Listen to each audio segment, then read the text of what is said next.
بسم اللہ الرحمن الرحیم۔ سلام اے آمنہ کے لال، اے محبوب سبحانی، سلام اے فخر موجودات، فخر نوع انسانی۔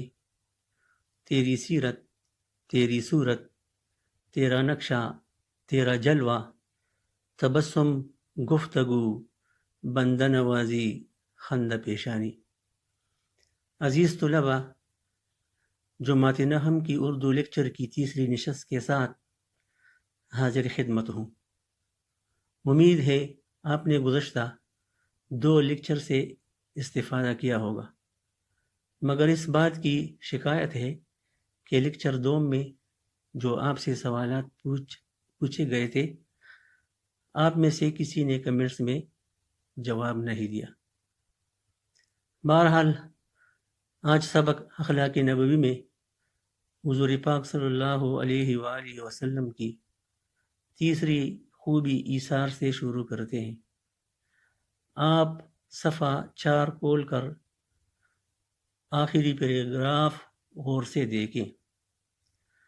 حسب معمول پڑھائی کے ساتھ ساتھ ضروری وضاحت کروں گا۔ ایثار، ایثار کے معنی ہے اپنے سے دوسرے کا فائدہ مقدم جاننا، دوسرے کے نفع کو اپنے نفع پر ترجیح دینا۔ آپ صلی اللہ علیہ وآلہ وسلم کے اخلاق و عادات میں جو وصف، جو خوبی، جو صفت، جو اچائی سب سے زیادہ نمایاں، واضح اور جس کا اثر ہر موقع پر نظر آتا تھا، وہ ایثار تھا۔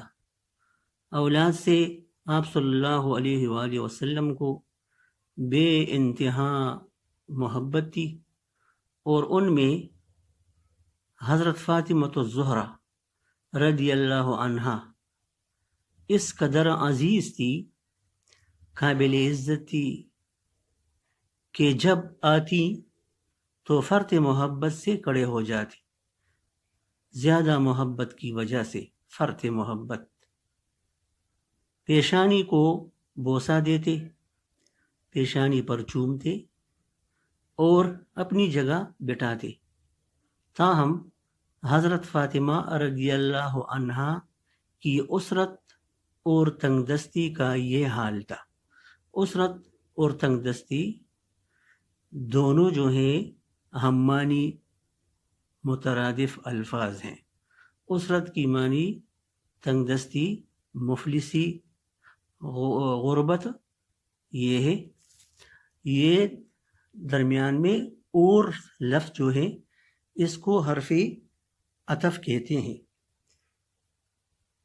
تو اس کی تعریف قواعد میں یہ ہے کہ 2 اسموں یا 2 جملوں کو آپس میں ملانے والے الفاظ حروف عطف یا حروف عطفی کہلاتے ہیں۔ مثال کے طور پر اور، واو، نیز، پھر، بھی وغیرہ یہ حروف عطفی کہلاتے ہیں۔ کہ گھر میں کوئی خادمہ نہ تھی، خود چکی پیستی، خود ہی پانی کی مشک برلاتی۔ چکی پیستے پیستے ہتھیلیاں گھس گئی تھی، ہتھیلیوں پر چھالے پڑ گئے تھے، اور مشق کے اثر سے سینے پر نیل پڑ گئے تھے، زخم، داغ۔ ایک دن خدمت اقدس صلی اللہ علیہ وآلہ وسلم میں حاضر ہوئی تو پاس حیا سے غرض حال نہ کر سکی۔ پاس حیا ادب سے، شرم سے جو ہے اپنی حالت بیان نہ کر سکی۔ جناب حضرت علی رضی اللہ عنہ نے ان کی طرف سے یہ حال عرض کیا اور درخواست کی کہ فلاں غزوہ میں، لڑائی میں جو کنیزیں آئی ہیں، جو خادمائیں آئی ہیں، ان میں سے ایک کنیز مل جائے۔ آپ صلی اللہ علیہ وآلہ وسلم نے ارشاد فرمایا، ابھی اصحاب صفہ کا انتظام نہیں ہوا، اور جب تک ان کا بندوبست نہ ہو لے میں اور طرف توجہ نہیں کر سکتا۔ اصحاب صفہ، اصحاب صاحب کی جمع ہے، اس کی معنی ہے ہم نشین، دوست۔ صفہ کے معنی ہے چبوترا کے، یعنی صحابہ کرام کا ایک گروہ جو ہر وقت عبادت الہی میں مصروف رہتا تھا۔ حضرت بلال رضی اللہ عنہ، حضرت سلمان فارسی رضی اللہ عنہ، حضرت ابو ذر غفاری رضی اللہ عنہ اور حضرت زید ابن الخطاب رضی اللہ عنہ اسی گروہ میں سے تھے۔ اچھا عزیز طلباء، اب آپ اس پیراگراف کی ضروری وضاحت سنیے۔ آپ صلی اللہ علیہ وآلہ وسلم کی مبارک زندگی میں یہی خوبی باقی خوبیوں سے واضح نظر آتی ہے۔ آپ صلی اللہ علیہ وآلہ وسلم ہمیشہ دوسروں کے کاموں میں بڑھ چڑھ کر حصہ لیتے تھے، خود تکلیف اٹھاتے مگر اوروں کو آرام پہنچاتے۔ حضرت فاطمہ رضی اللہ عنہا سے آپ صلی اللہ علیہ وسلم کو بڑی محبت تھی۔ جب کبھی آپ رضی اللہ عنہا آپ صلی اللہ علیہ وسلم کے پاس آتی تو آپ صلی اللہ علیہ وسلم اٹھ کر ان کا استقبال کرتے اور پیشانی چوم کر اپنی جگہ بٹھاتے۔ حضرت فاطمہ رضی اللہ عنہا کی زندگی آسودہ حال نہیں تھی، گھر میں کوئی خادمہ نہ تھی، چکی پیسنے اور پانی کی مشک بھر کر لانے سے ہتھیلیوں پر چالے اور سینے پر زخم بن گئے تھے۔ ایک دن حضور پاک صلی اللہ علیہ وآلہ وسلم کی خدمت میں حاضر ہوئی کہ فلاں غزوے میں جو کنیز آئی ہے ان میں ایک کنیز مل جائے، مگر ادب اور لحاظ کی وجہ سے کچھ نہ کہہ سکی۔ تو حضرت علی رضی اللہ عنہ کے ذریعے آپ نے اپنی مدعا بیان کی، مگر آپ صلی اللہ علیہ وآلہ وسلم نے ارشاد فرمایا کہ ابھی تک اصحاب صفہ کا انتظام نہیں ہوا، اس لیے میں کسی اور طرف توجہ نہیں کر سکتا۔ اچھا عزیز طلباء، اب ہم حضور پاک صلی اللہ علیہ وآلہ وسلم کی ایک اور صفت تواضع کے بارے میں پڑھیں گے۔ تواضع کا مطلب ہے عاجزی، انکساری۔ گھر کا کام کاج خود کرتے، کپڑوں میں پیوند لگاتے، جوڑ لگاتے، بندش لگاتے، گھر میں خود جھاڑو دیتے، دودھ دوہ لیتے، بازار سے سودا لاتے، جوتی پٹ جاتی تو خود گانٹ لیتے، گرہ لگاتے۔ گدے کی سواری سے آپ صلی اللہ علیہ وآلہ وسلم کو آر نہ تھا، شرم محسوس نہ کرتے تھے۔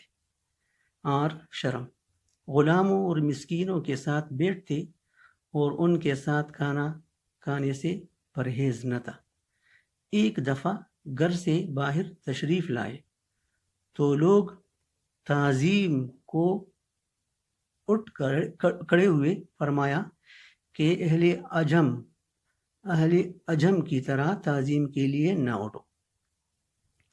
عجم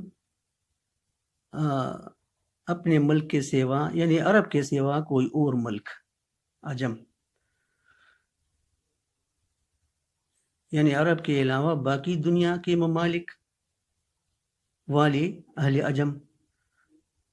غریب سے غریب بیمار ہوتا تو عیادت کو تشریف لے جاتے، بیمار پرسی کے لیے آپ صلی اللہ علیہ وسلم چلے جاتے، تشریف لے جاتے، مفلسوں اور فقیروں کے ہاں جا کر ان کے ساتھ بیٹھتے۔ مفلس اور فقیر یہ ہمانی الفاظ ہیں۔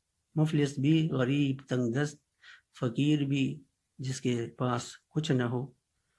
لیکن وہ فقیر جو اللہ والے لوگ ہوتے ہیں وہ اصل میں فقیر کہلاتے ہیں۔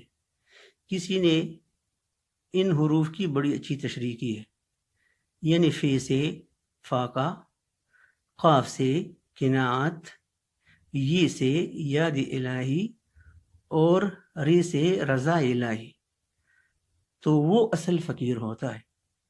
مفلسوں اور فقیروں کے ہاں جا کر ان کے ساتھ بیٹھتے تو اس طرح بیٹھتے کہ امتیازی حیثیت کی بنا پر کوئی آپ صلی اللہ علیہ وآلہ وسلم کو پہچان نہ سکتا۔ امتیازی فرق، برتری۔ کسی مجمع میں جاتے تو جہاں جگہ مل جاتی بیٹھ جاتے۔ ایک دفعہ ایک شخص ملنے آیا، لیکن نبوت کا روب، دبدبہ، جلال اس قدر طاری ہوا کہ کانپنے لگا۔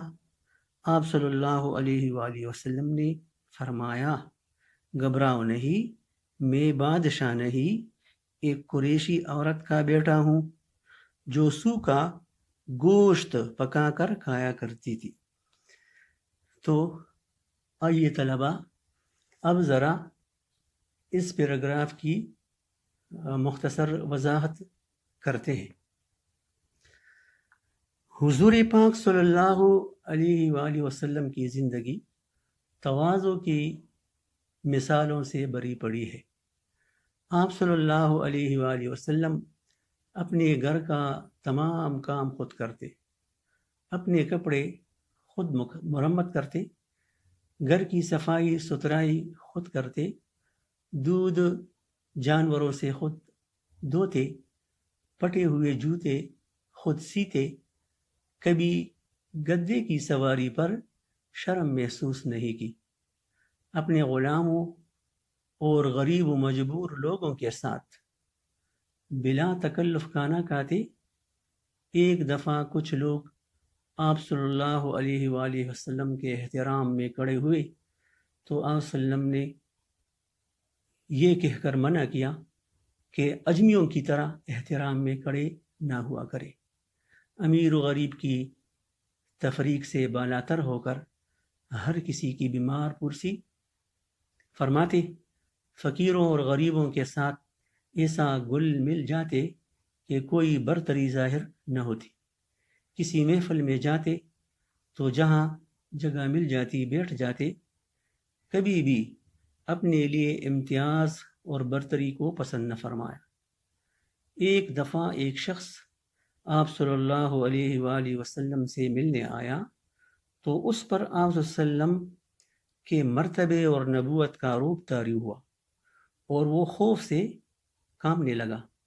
تو آپ صلی اللہ علیہ وسلم نے فرمایا، ڈرو نہیں، میں بادشاہ نہیں بلکہ ایک قریشی عورت کا بیٹا ہوں جو سو کا گوشت پکا کر کھایا کرتی تھی۔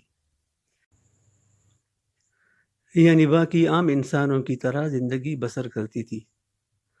عزیز طلباء، آن لائن کلاسز کی یہ کاوش اس لیے ہے کہ آپ کا قیمتی وقت ضائع ہونے سے بچ جائے، اس لیے آپ دلچسپی لیں اور اس سے فائدہ اٹھائیں۔ میری طرف سے آپ سب کو آنے والی عید الاضحیٰ کی خوشیاں مبارک ہو۔ آج کی لیکچر کا اختتام اس خوبصورت شعر پر، جب محمد کا نام آتا ہے عرش سے بھی سلام آتا ہے، سب ملائک درود پڑھتے ہیں، رحمتوں کی گٹا برستی ہے۔ اپنا خیال رکھیے، اللہ حافظ۔